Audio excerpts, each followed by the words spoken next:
many of our roads stalled across the country.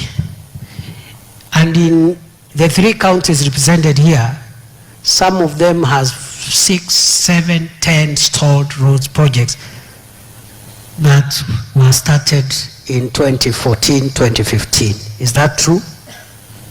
Si kuna barabara zimekwama? Si barabara nyingi zilikwama? Some of them, I remember I launched them when I was a senator, more than 10 years ago. Na zilienda for 2-3 years ikakwama. Zilikwama around 2018. That is more than 7 years ago. Lakini wale wachochezi wanataka kuonyesha kwamba hizo barabara zilikuwa zinajengwa na wakati Rais Ruto amechaguliwa ndio zimesimama.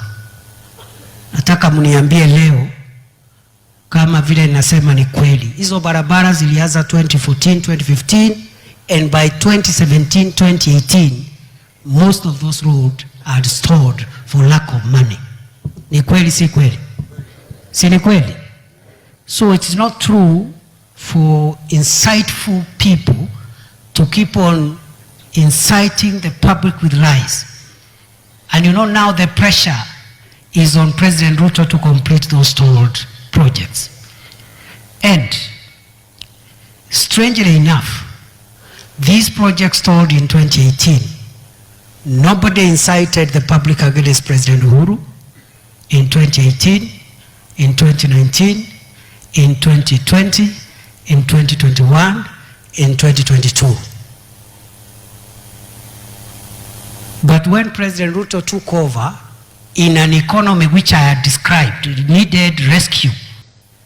Many people now want the public to believe it is President Ruto who has made the roads to stall. It is not true. Najua maadui wetu wa kisiasa walikuwa wametungojea pale kwa barabara. Wako barabarani hapo wanatungojea, ile miradi ilikwama. I have bad news for them and good news to the people. The bad news for our political detractors and the good news for the people of Kenya, including the people of Tharaka Nithi, Embu and Meru, is that the government of Kenya now has money to revive and complete all stalled roads. Yeah. So kazi sasa ndio inaanza. So in the next 2 years, our business will to make sure we track all the roads projects that were started, they stalled, we finish them, and we are funding to make sure that those roads are completed. Zingine mumeanza kuona contractor wataanza kurudi anytime from now, na mimi mwenyewe nitarudi kiwanja kabla rais afike ili tusukume hizi mabarabara. Rais akuje wakati progress imepatikana. Sababu saa ingine unajua rais lazima angojee at least kuwe na something complete ya kuja kufungua. So ni kiongozi wa taifa.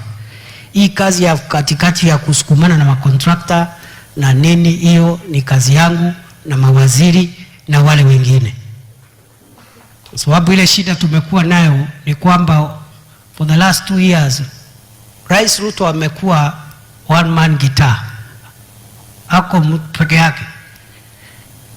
Ndiye minister, ndiye deputy, ndio kila kitu, yeah?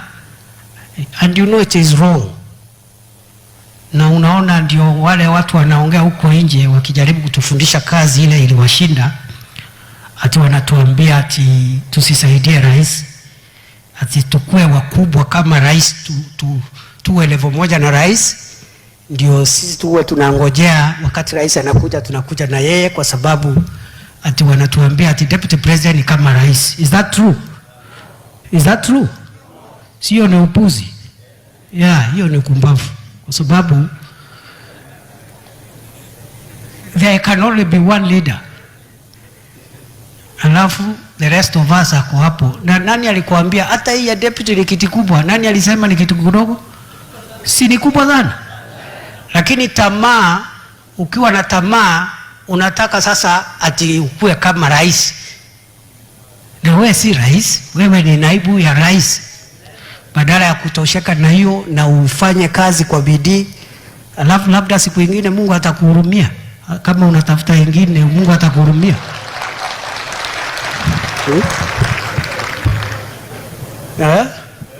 So mimi nilikuwa nataka niwaulize kama mnataka nisaidie rais kukuamua ajenda ya maendeleo yetu, ama nikae pale Karen kama mdosi nijifanye hata mimi ni mtu mkubwa ningoje tukuje na rais.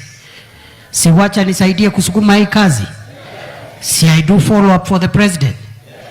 Because I have convening power. I can call ministers, I can call PSs, I can call everybody else. The only person I can't call is the president. Hao watu wengine wote ni waite, waziri wa barabara, waziri wa maji, waziri wa stima, tukuje huku tukuamue maendeleo. Tuko na miaka 2.5, we have no time. Wale walipoteza time, miaka 2 ikaisha, wamezama, sasa wanapiga kelele wakiwa nje. Mimi nataka mniulize mwisho wa mwaka huu, after 1 year in office, tufanye kikao hapa mniulize ni nini ambaye haikukuwa wakati nimeingia, na after 1 year ni maendeleo gani nimeleta hapa. Si namna hiyo? Mniulize ni barabara gani imejengwa nikiwa ofisi the last 1 year. Ni mradi gani ya maji? Ni miradi gani ya stima? How many markets have been built? Hiyo ndio agenda yangu. That is the way I have planned my time. Na niko busy sana. Naona watu wengine wanataka tuanze kujibizana. Niko busy. I am a man on a mission. I'm very focused. Niko busy. I am not available. I am not available. Lakini waambiwe hiyo tabia mbaya wakome. Wakome. Yes, will not accept it. Kwa sababu hii madharau mingi, kuna watu wamejawa na kiburi, kuna madharau mingi.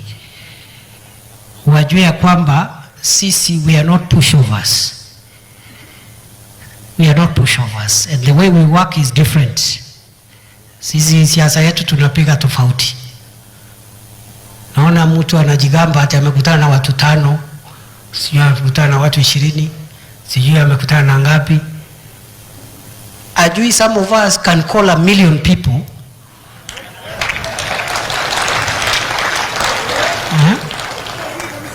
Yeah, so muambie wakuwe na heshima, si ndio? Si wakuwe na heshima?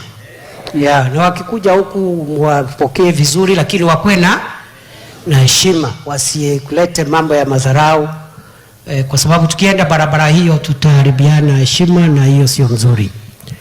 So right now I have said we have enough money for roads, and once we complete the old projects we will start the new ones. Sinamna hiyo? Si umeona hata mimi iko na vumbi hapa, barabara haijafika hapa kwa DP. Yeah. Itajengwa. Itajengwa, lazima ijengwe. Yeah. Lazima ijengwe. Ndio naona tuko serious hivi. Lazima ijengwe. DP hawezi kaa kwa vumbi hapa. Si namna hiyo? Majirani ya DP hawezi kaa na vumbi hapa. Si namna hiyo? Lakini mkuu patience, sio mtu kukuja kuleta fitina hapa. Yeye mwenyewe alikuwa mkubwa, hakuna hata siku moja alituchimbia hata borehole. Hakuna siku shule hata moja alitusaidia kujenga. Yeah.